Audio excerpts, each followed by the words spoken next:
a splash of Phoebe, 2 drops of Prue, the hair of Piper, a tantalizing brew. The Women of Charmed coming up next.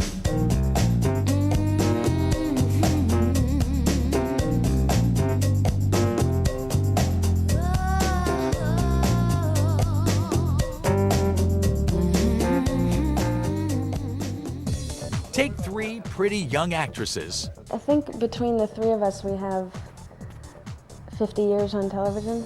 Add a touch of Aaron spelling magic. We send to you this burning sun. And a dose of good luck. I go into every project not having high expectations of how it's going to perform. That way I'm not let down. And you have the perfect potion for TV rating success. Cute girls kicking butt. It's Charmed, the WB's enchanting TV series starring Shannon Doherty, Holly Marie Combs, and Alyssa Milano as 3 beautiful sisters who are also witches.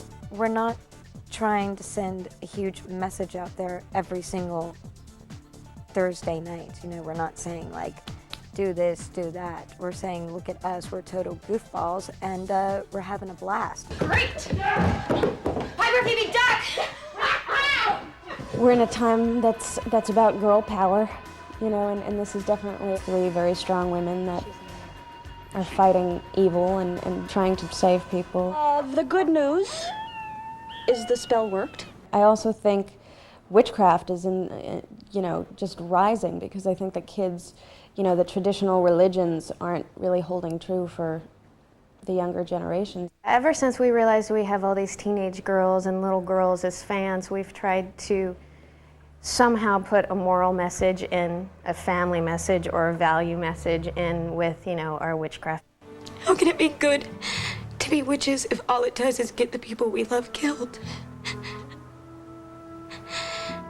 Magical women have long been a part of American pop culture.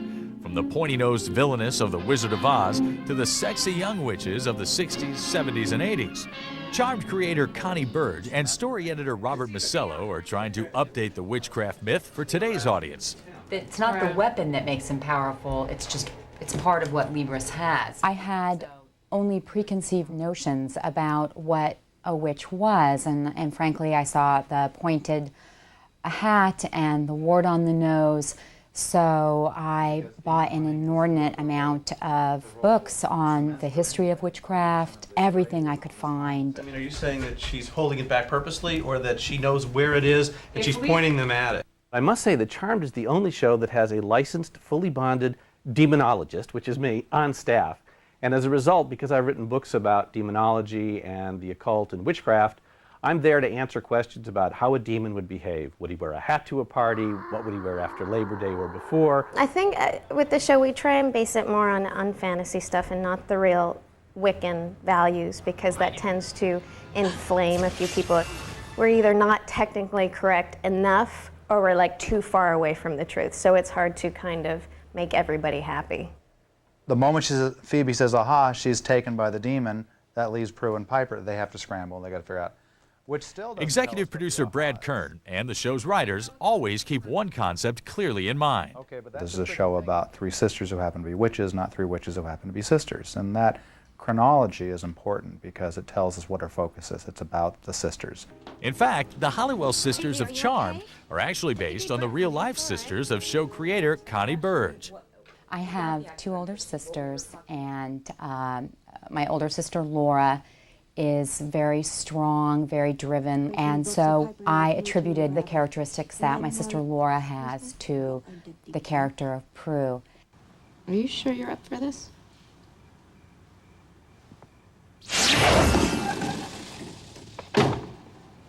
I'm sure. The middle sibling typically tends to be a real people pleaser and very funny, tends to deal with life with a lot of humor. That really applied to my sister Edie, and so I could see the character of Piper. When we went back to the 70s, we saw ourselves as kids, and now we'll be seeing ourselves walking around 10 years older. Oh, the vanquishing, think of the wear and tear. Phoebe was honestly the easiest. I just drew from within. What's the matter? He didn't bleed. He's not bleeding. There's no blood. There's nothing. Alyssa was just the greatest piece of luck She actually replaced another actor at the 11th hour, and so, lucky. Yeah, I felt charmed. And we shot the pilot with a different girl playing Phoebe, Lori Rom, who I will say is a great actress. And whatever her personal reasons were for not wanting to continue, I understand. It's really interesting because Alyssa and Lori are so completely different. And the show is completely different because of the dynamic that Alyssa brings into it. I was just jumping right in. And of course, the dynamic with the other girls, not knowing if the girl that I replaced was their best friend or not. And I knew that the two of them had been friends for a long time, so I was nervous about that. But that lasted all of 6 hours. We didn't gain any lead time when we had to reshoot parts of the pilot, and fortunately the WB and Aaron were willing to reach in their wallets because it wasn't cheap to reshoot a lot of that stuff. The investment paid off. TV impresario Aaron Spelling and his partner E. Duke Vincent had another hit on their hands. But this show had the biggest premiere in the history of the Warner Brothers television network. Now again, how did that happen? Suddenly we're doing a show about 3 young, good witches? I remember when we were picked up after 2 episodes. By the way, it's never happened to me in my whole career. 2 episodes on the air and they call you and pick you up for 22. Come on. And I called Alyssa and Shannon, got on the phone. And I said, we've been picked up. And they said, what? So we've been picked up for the whole year. And they started screaming. I think I psyched myself up going, God, we're going to have really bad ratings and, we're on a tough night and blah, blah, blah, blah, blah. I'm holding the damn phone waiting. And they ran away to scream to the crew, we're picked up for the whole year. And I could hear their voices screaming. The crew started applauding and screaming. A great moment. Really a great moment.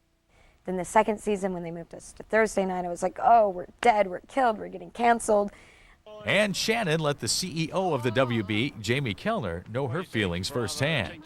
Shannon called me all upset when we first announced that we were going to move the show, and I remember promising her that the show would do as well or better in the new time period, and so she said, well, I'm going to be watching. And I think right after we got our numbers on Thursday night, I called her, and so she admitted we were right. I think that we kind of caught lightning in a bottle with the girls and their chemistry. I like to think that we maintained it with good stories and good scripts and good production, but it starts out with the girls. Some have said Charmed reminds them of another female-driven Spelling hit. You have 3 attractive women who are doing good things every week.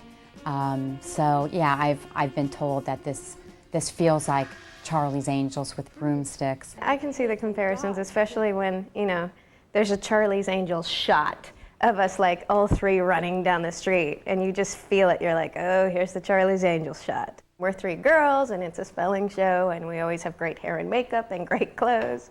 So it's hard not to draw the comparisons, and it was a great show, so it doesn't bother us that much.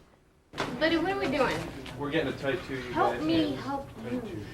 It's pure entertainment, and we have fun doing what we're doing, and that translates to the audience. In the next hour, you'll watch the magic happen. Meet Shannon Doherty, Alyssa Milano, Holly Marie Combs, and their hunky male co-stars. And discover how the writers, producers, and production wizards help these lovely ladies bewitch America each week. So don't go away.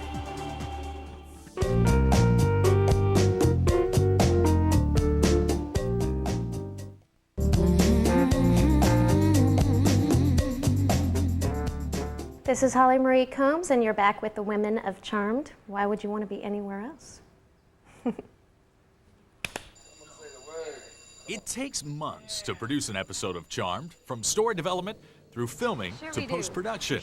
And each show is unique, but one element remains the same: the women of Charmed. Let's get to know the actors who play the Halliwell sisters, starting with Holly Marie Combs. Don't make me kill you, buddy.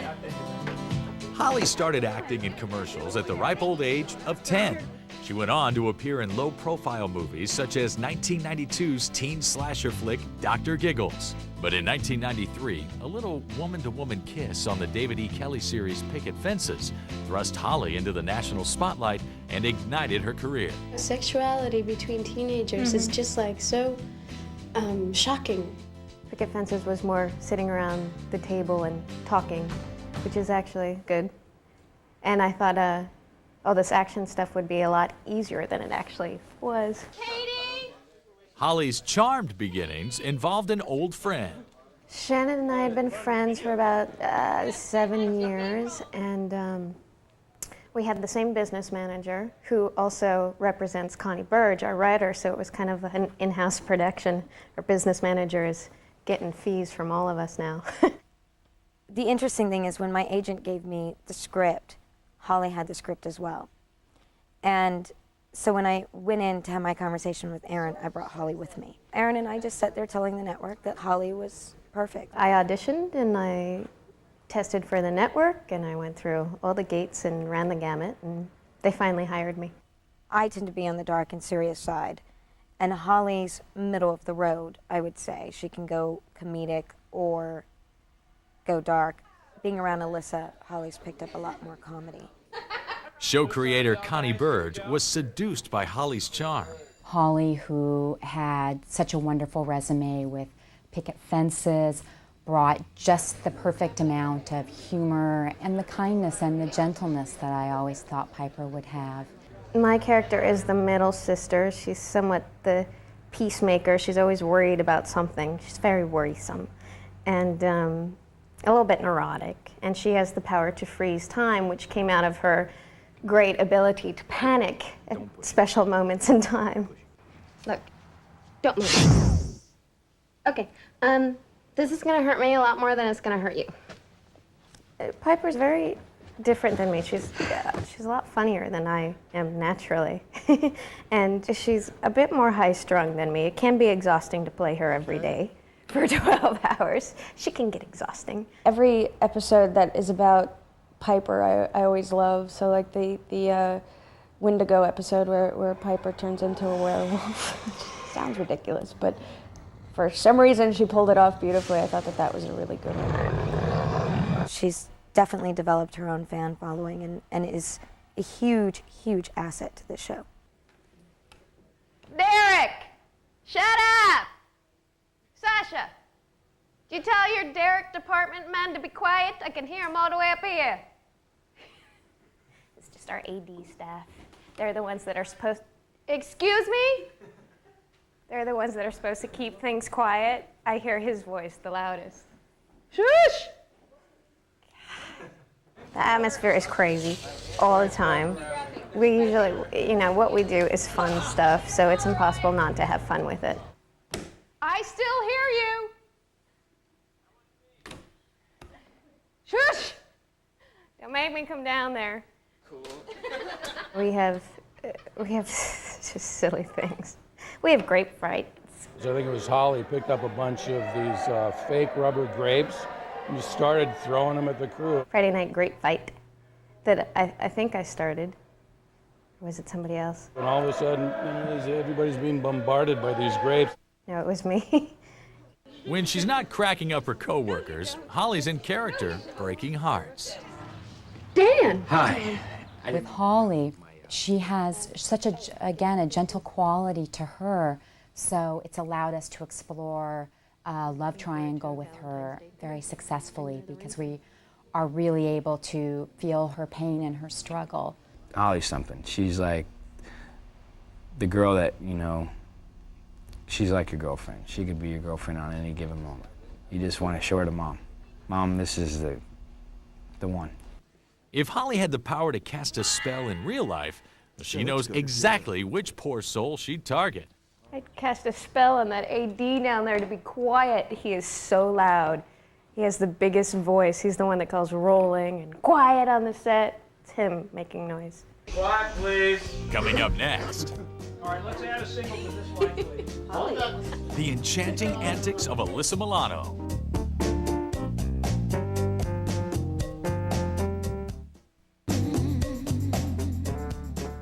Hi, I'm Alyssa Milano, and you're hanging with the women of Charmed. And if you're good and you stay right there, maybe we'll cast a spell on you. Okay, we got him. You there? Okay. Each of the Halliwell sisters has a special power all her own. Alyssa Milano's character, Phoebe, has the spooky ability to see into the future. I saw my future. I was being executed. But off-screen, Alyssa's very different from her character. Oh God, I hope she doesn't kill me. My first memory of Alyssa, I think we were 12. And there were like these sort of young kid Hollywood parties. And Alyssa was in the middle of the dance floor. And Shannon's not the only one who remembers Alyssa's past. Most of us watched her grow up on television. Oh, Who's the Boss? Oh God, she doesn't know this. I used to watch Who's the Boss religiously as a child. I'm so embarrassed. I did. I watched it. I loved it. Every week I was there. I think that the great thing about Who's the Boss is it was obvious when that character needed to change because I was growing up. Which, you know, to go out through puberty in front of all of America. You know, I came in with a little training bra one week, and the next week I looked at the script and it said Sam's first bra. And I was like, there's something very wrong with this. After a successful 8-year run on Who's the Boss came to an end, Alyssa soon caught the eye of Aaron Spelling. Everybody talks about Alyssa's beauty and talks about her great figure and everything. I saw this. I saw eyes that were windows and not mirrors. When we were looking for somebody from Melrose Place to bring in a young, exciting person, there was nobody else we thought of. Well, it's crazy. That's good. When Charmed lost its first Phoebe and desperately needed to cast a replacement, Spelling picked up the phone and made a wish. I was in Hawaii doing an episode of Fantasy Island, and I got a phone call where he, you know, I picked up the phone and I heard his assistant say, Mr. Spelling is on the line for you, which is always a frightening phone call because you feel like you're being sent to the principal's office. It's like, hi, Mr. Spelling. I talked, and then I kept pausing, waiting for a question, so I would talk some more. You could tell how passionate he was about the show and how much he believed in it.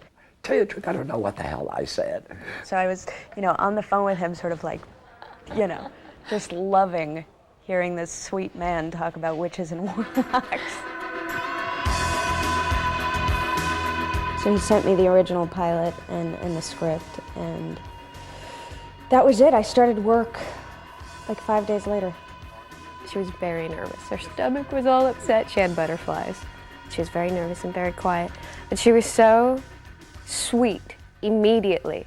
I kept score in case you're wondering. According to the cast, Alyssa didn't stay quiet for long. Yeah, we have to go again because I screwed up. She makes these faces, and it's just the way that something will come out that she'll say. That doesn't make it any easier. Doesn't make me like it anymore. Doesn't all that. All of that. Doesn't change how you feel. Doesn't change how I feel either. She's just a naturally funny girl. She harasses people, and it's funny. Speeding! Oh, she's fun, man. You know, she's an Italian girl, you know, like, you know, so I know about her. Oh, I don't think so. Actually, Phoebe's a lot like I am in the sense that she finds humor in every situation. I think she represents that, you know, 22, 23-year-old who is driven but doesn't know by what, you know? And I think that the witchcraft sort of gave her a purpose. But Phoebe's power to see into the future isn't one she's mastered. Sorry, Phoebes. She can control it sometimes. When she's focused, she can, you know, get a premonition when she calls one to her. But most of the time she can't, which is part of her frustration. Phoebe doesn't think things through with any area of her life as much as her sisters do. So, especially the witchcraft, because that's exciting and sort of unknown to her. Like most witches in Hollywood, Phoebes can't cast a spell without wearing the latest fashions. And that's just fine with Alyssa. My wardrobe is awesome. The only problem I have with it is that when I go out shopping now, I can't find anything to wear because Phoebe gets all the cool stuff and Alyssa doesn't. And longtime Spelling costume designer Eilish loves dressing Alyssa Milano.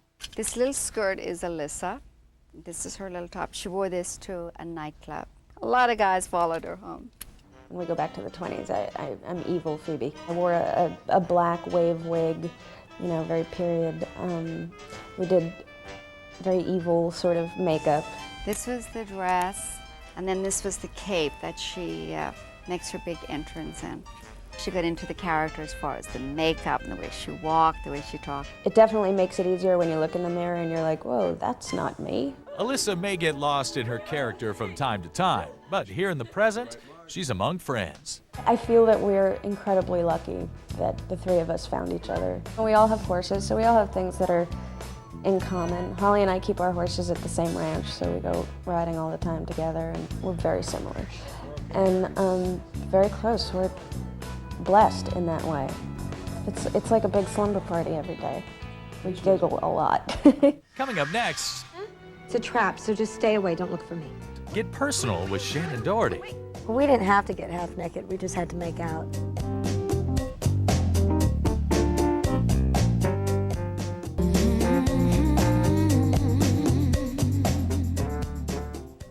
You ready? All right. Hi, I'm Shannon Doherty, and you're watching The Women on Charmed. And I'm told that the show takes a lot of work and a little bit of magic. Line up and shoot. Quiet, guys. Lining up and shoot. Quiet, please. Shannon Doherty portrays the eldest of the three Charmed sisters, Prue Halliwell. I can move things with my mind. And then I figured out how to levitate people. Prue is starting to branch out and take some chances and experiment. Experiment with love, experiment with a career. She's loosening up, which, thank God, because it's like, oh God, you're just, she's always getting on to Phoebe for casting a spell, and it's draining to play, actually. Phoebe, I'm going to help him. Think about this. How well do you really know him? Demanding work doesn't faze this acting veteran. Shannon Doherty began her career in 1982, starring as Ginny Wilder on Michael Landon's Little House, A New Beginning. I was 10 years old. It was a lot of fun. I loved Michael Landon. Next, she did the TV series Our House and the critically hailed cult film Heathers. But it was Aaron Spelling's Beverly Hills 90210 that made Shannon a star, though she left the hit series to make more films. And then my agent called me and said, there's a TV show called Charmed. Why don't you read the script? I was like, all right. And then he told me it was Aaron Spelling, and I was like, okay. Combination is kind of interesting. Me, Aaron, back together again, Charmed. I walked into his office and he grabbed me and hugged me and said, welcome back, kiddo. Shannon certainly dove headfirst into the witchy role of Prue Halliwell. I researched it until people started running away from me at bookstores because they thought that I was some scary, freak that was, God only knows what I was going to do to them all. And that stuff really scares me. I mean, there was a spell in a book about how to bed down with Satan and have his child, and that freaks me out. Obviously, I may have hooked up with a couple of Satans in my life, but I don't really want to repeat that. Fortunately, in this episode, Shannon doesn't have to snuggle up with Satan, but rather with hunky guest star Antonio Sabato Jr. It wasn't really a love scene. We sort of ended it with a kiss, and then it cuts to us the next morning, and I'm wearing his boxer shorts. So let the audience, come up with whatever happened on their own. And by the way, where were the condoms in the abandoned house? He didn't bring them because he just got out of jail. So it's all a little on the irresponsible side. So I tend to think that Prue did not sleep with him. Well, we'll see. I probably agree with her, but we'll see what the public thinks. While Antonio still feels shy during his love scenes, Shannon takes them in stride. We didn't have to get half naked. We just had to make out. Yeah. So that was easy. But it's still uncomfortable. You got people walking around and stuff, I'm used to you it. try to make fun of it, try to make jokes and stuff like that. He's uncomfortable. I'm not. Oh, yeah. She's I could okay care with that kind of less. stuff, But, we I had a kiss good time. crew guys all the time. Like, what do I care? She knows the whole crew. Me, I'm just new at this. That makes sense. End of scene. There's times when I come to work and I want to bitch because I want to be with my horses or something's happening. My dog needs to go to the vet or whatever it is. And I'm like, oh my God, there's so much stuff at home that I need to take care of. But it's up to you to go in every single day and find something challenging and rewarding and inspiring about your job.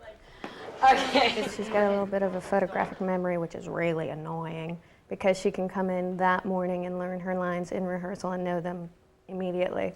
She has moments where she can pull out tears like it's nothing. You have got to figure out what your problem is, otherwise we're all dead. Yeah, that's right, Phoebe. It's my responsibility, isn't it?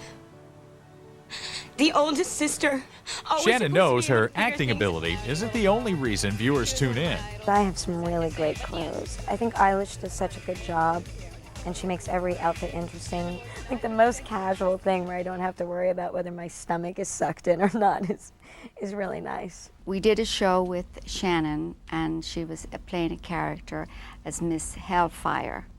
And that was a lot of fun to do, and we had to make her almost a little trashy. I had these leather pants on her that I had made, and they were completely opened up the side, and then she wore this little bra with it. I think Hellfire is probably one of my favorites because the tone of the show changed and it became more of what I had always wanted the show to be. The lighting got a lot darker and shadows cutting in and out. My style of a show. It may be that delicate balance between light and dark that makes Shannon Doherty so fascinating. Her response to this lighthearted question reveals a beguiling woman of contrasts. If you could cast a spell on anybody, who would you cast it on? Oh boy, I should really give the diplomatic answer for this one. I probably would not. There's honestly, it's the cheesiest, corniest answer in the world, which is why I hate saying it, but it's 100% true. And my dad has been struggling with his health for a really long time. And I would probably cast a spell just to heal him completely and make sure that he was healthy and would live a very long time. And then if I had like one petty one, it would probably be something vicious and mean. Cast a spell on like some guy that I can't stand. It would be some really ridiculous, vindictive, girly spell. When we return, I love playing a bad guy. the women of Charmed wouldn't have much fun without the sexy guys of Charmed. I think Dan feels like he's going somewhere with her, and then bam, it's a slap in the face. They're up next.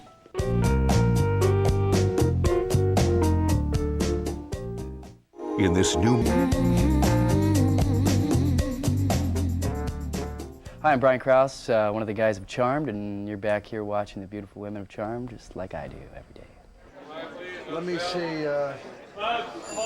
The women of Charmed wouldn't be as sexy as they are if they didn't have the men of Charmed to be sexy with. It's a very hard job to have to work with those guys, to have to look at their faces every day. Actor Brian Krause stars as Leo, a guardian angel type character known as a white lighter. Last season I started Handyman. About halfway through, the audience found out I had powers. I have powers to heal. I can disappear, reappear. I hate when he does that. I was like, oh no, anybody who has powers dies. And, you know, so I came in the day of, I'm supposed to do this magic thing, and, you know, I had no idea if I was a good guy or bad guy. And I'm like, okay, good guy, bad guy. They're like, good guy, good guy. And I was like, Brian Krause is just the consummate professional, always knows his dialogue, and he's sort of got the worst of it because he's the white lighter. He has to explain the demons of the week. Story editor Robert Masello tries to make sense of all these magical men.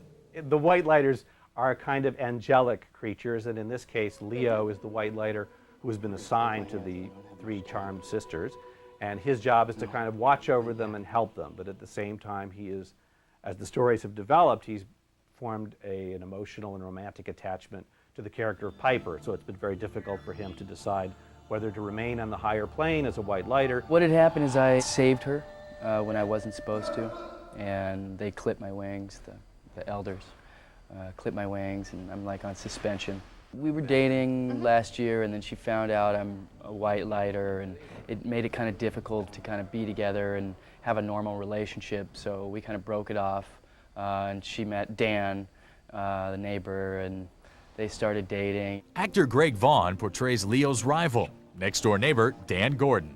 He definitely knows he's fighting to win Holly, to win Piper, I should say, to win her heart, you know, and with somebody in my way, it's just constantly a challenge. I mean, I think Dan feels like he's going somewhere with her, and then bam, it's a slap in the face. Something else comes up, and it's like Leo's back in the picture. Dan. Leo. Obviously, Leo is the favorite because he's been around longer, and I don't know what's going to happen with my love triangle. I don't know about any of the witchcraft. I don't know about anything. Pepper? Leo. So I'm kind of left in the dark in certain areas, but you know, we each week is a different week, and it just makes this constant roller coaster ride of where we're going to go. Shannon Doherty's character, Prue, also has a new love interest, played by recurring guest star Antonio Sabato Jr., though the relationship seems doomed from the start. There's a lot about me you don't know. A few things that you need to learn about me, too. I'm a bad guy turned good guy, you know, and I need her help. Charmed. They can't be bad for too long. No, just a little bad. After breaking out of jail and kidnapping Prue to help him fight demons, Antonio's character might end up back in the slammer indefinitely. It's the whole Patty Hearst syndrome, right? You're like kidnapped and all of a sudden you fall in love with your abductor. That's the only way to hang out with Shannon anyway, to kidnap her. Because she's so busy, you know, it's the only way. I told you I'm not getting my sisters involved. Fine. What's most important to me is if they believe the work, and, you know, and in this show, you know, sometimes it's kind of hard because, you know, you're talking about witches and stuff. We're witches. We have powers. Also struggling to come to terms with the witchcraft is Police Inspector Daryl Morris, played by actor Dorian Gregory. He just found out that these women are witches, and it's just like, okay. You know what I mean? And he's slowly starting to discover this world that he never even knew existed. Someone tried to kill us. See who it was? She's in there. She. He's trying to keep things together, you know? He's trying to keep his job under control. He's trying to keep his life under his control, and he's trying to keep his sanity under control. And that's why you're standing here alive, and she's in here riddled with bullets. Dorian's like hysterical. Dorian's probably got the loudest laugh of anybody I've ever heard. I'm like, oh, all right. What's the matter? He didn't bleed. He's not bleeding. There's no blood. There's no... Greg and I are really, really close. We're good friends. Of course he's not bleeding. He's frozen. His blood is frozen. A friend of mine actually had a birthday party, and she had a prom theme, and I'd never been to the prom, so I asked Greg to be my prom date, and he brought me a corsage, which was really adorable. If I could have one of the girls cast a spell, I don't know, that's pretty tough. I mean, Saved by the Bell. You know, I mean, I just feel like they've already cast the spell before I even knew it. And now I'm here. When we return, the women of Charmed show us the magic behind their magic. There's a large snake with a demon's head on top of it, and he's swirling towards you, and duck and scream.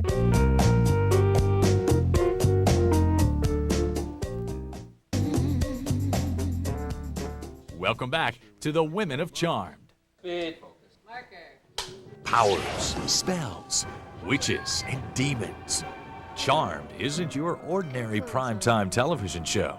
Each episode of Charmed is filled with special effects, stunts, and props that help make those Halliwell sisters the witches they are.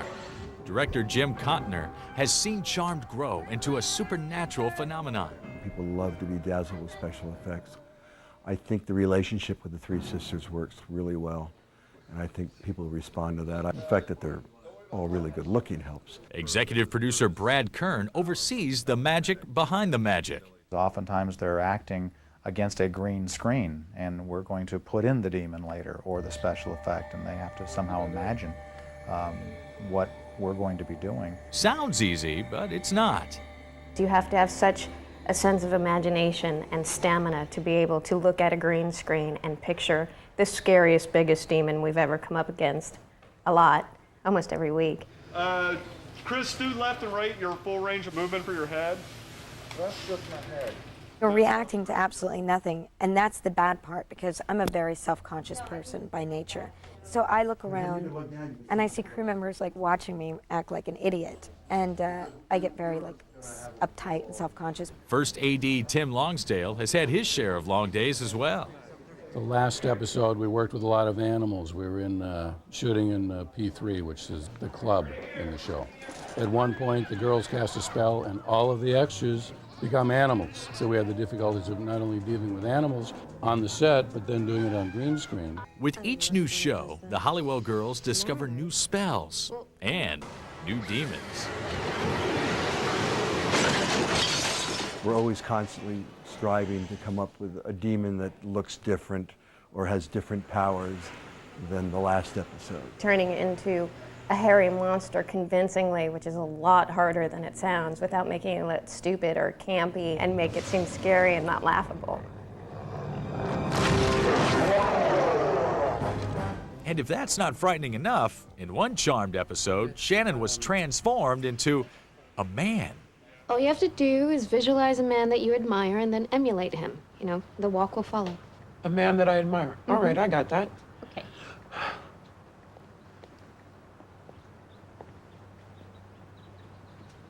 The man you admire is Richard Simmons? Show props are another important feature in making Charmed a reality. These props don't just materialize with the twinkle of the nose. They're created by a top-notch prop department, including assistant prop master Christy McGeechee. My most loved and my most hated prop is right here, this Book of Shadows. The symbol here, which is the triqueta, meaning the three sisters, and they're the charmed ones. It's actually the spell book of all the witches and family members before them. These are actually demons. This is one of our new pages that we just had made. And what we did to produce this is we took photographs of some of our crew members and producers along with our cast. And they were able to distort some of the features, and we got some great renderings we were pretty happy about. This is Betty Reardon, our consulting producer. No, no, no, no. This is our Ouija board. This is what our girls used to actually find our Book of Shadows in the attic, which was how they found out that they were witches. We'll do a little test right now.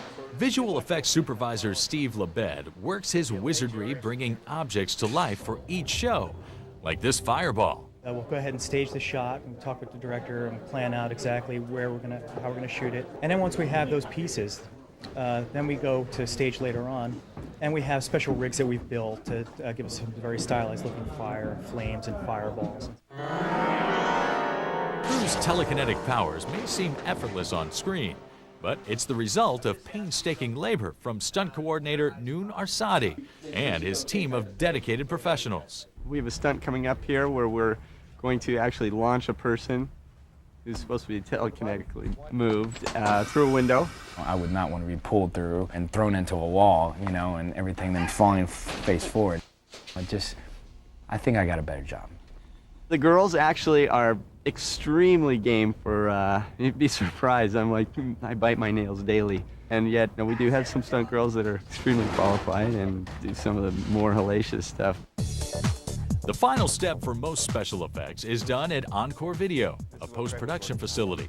Here, high-tech seamlessly merges special effects with filmed footage, making witchcraft a reality. Associate producer Peter Chomsky and special effects artist Christian Budman ensure that each scene possesses just the right amount of detail and intensity. Christian, with this plate of Prue, we're going to be putting in the freeze power that we're giving her when she goes back to 1924. I've started building the composite, and I'll show you what I've got so far.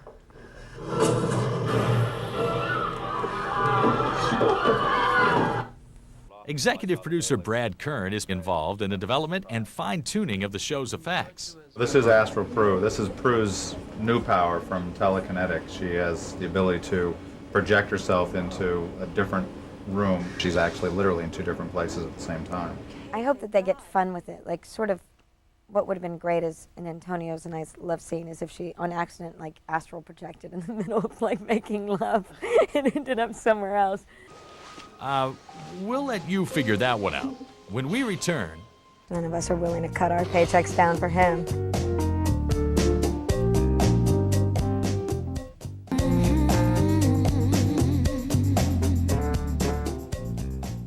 welcome back to the Women of Charm.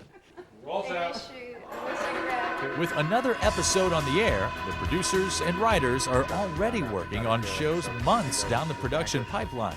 When she and Prue and Piper show up in Act 3 to vanquish the villain, she has to draw out the villain. I hope we're doing the right thing. The Halliwell sisters will continue to master their craft, and viewers can also look forward to them growing as women. I'd like to see the sisters evolve and change and go through life changes like normal women do. We need to find some resolution with Piper's romantic struggles. Her heart has really been torn over two wonderful men. When you were sick, you called out his name, not mine, and I was right there with you. I don't know what's going to happen with my love triangle. I think she might get a mortal white lighter for a little bit. With Prue, she's struggled creatively to sort of figure out what it is that she wants to do. I pushed for her to quit her job at Buckland's and to get into photography, just to do something that sort of explores her creative artistic side a little bit more. Alyssa's character is also in for some changes. Phoebe, are you okay? I saw my future. When the show first started, she was just out of college and she didn't really know what she wanted to do, and she's evolved now and gone back to college, so she's trying to figure it all out. Of course, it's really the writers and producers who decide Phoebe's fate. So the final exam is something that she might have to miss by vanquishing this demon. And Antonio Sabato Jr.'s character may be gone, You'll never see me again, I promise. but he's certainly not forgotten. I'd love to come back. You know, my character goes back to jail again, so we'll see. We'll see. Antonio's great to work with, so I don't think any of us would mind. He might be commanding too high of a price. None of us are willing to cut our paychecks down for him. Oh, he's coming back. There's a nasty side of Prue that we like to explore. They have great chemistry on screen, so it was a natural to say, hey, you want to come back? Here are these words. Hear the rhyme. We send to you this burning sign. Then our future selves will find in another place and time. We have a staff of writers and executive producers that have the same desire that the three of us girls have, which is to see the show just get better and better and better. And I don't think that we have necessarily found our voice yet, but we're close. And we're on our way there, and as long as we all want to sort of like evolve and grow and make this show better, then we're going to end up doing it. And we'll keep watching as the charmed cast and crew continue flying high, broomsticks and all. Thanks for joining us. Cut! That was great.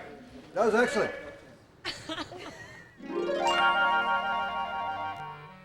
I have like weird dreams that'll come true and little things. The most magical event is that I got a job here. We can't encourage the superstition rumors. My trailer moves around a lot.